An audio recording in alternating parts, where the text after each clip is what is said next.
పశ్చిమ గోదావరి జిల్లా మహదేవపట్నం అభివృద్ధికి సహకరించిన డిప్యూటీ స్పీకర్ రఘురామకృష్ణంరాజుకు గ్రంథాలయ సంస్థ చైర్మన్ జుత్తుగ నాగరాజు కృతజ్ఞతలు తెలిపారు. డిప్యూటీ స్పీకర్ కనుమూరి రఘురామకృష్ణంరాజు గ్రామంలో పలు ప్రారంభోత్సవాలు చేశారు. గ్రామానికి 5 కోట్ల రూపాయలు మంజూరు చేయించి గ్రామ అభివృద్ధికి సహకరించారని కొనియాడారు.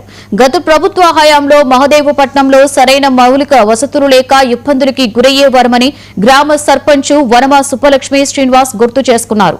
ఎమ్మెల్యే డిప్యూటీ స్పీకర్ రఘురామకృష్ణంరాజుకి సమస్యలు వివరించడంతో పరిష్కారం జరిగిందని గ్రామస్తులు సంతోషపడ్డారు.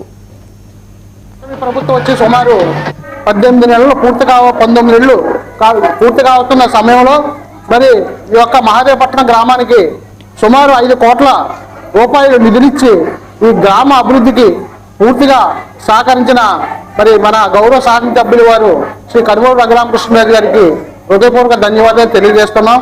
అదేవిధంగా మా గ్రామ సర్పంచ్ శ్రీ వనమ సుబ్బలక్ష్మి అలాగే శ్రీనివాస్ మరి ఇద్దరు కూడా మరి గ్రామ సర్పంచ్ అయ్యి 5 సంవత్సరాలు పూర్తవుతుంది రేపు ఏప్రిల్ 2వ తారీఖుకి.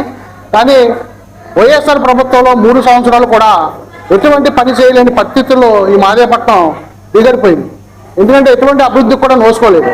మరి అటువంటి తరుణంలో మరి కూటమి ప్రభుత్వం వచ్చిన తర్వాత సుమారు 5 కోట్ల రూపాయలు నిధులు వచ్చినంటే దానికి కారణం వనమ సుబ్బలక్ష్మి శ్రీనివాసు అలాగే గ్రామ పెద్దల యొక్క సహాయ సహకారాలతో ఎమ్మెల్యే గారి దృష్టిలో పెట్టి గ్రామానికి ఏవైతే అవసరమో మౌలిక వసతులు ప్రతిదీ కూడా ఎమ్మెల్యే గారికి చెప్పిన వెంటనే మరి గ్రామానికి తక్షణ నిధులు విడుదల చేసి ఈరోజు మరి 1,50,00,000 రూపాయలతో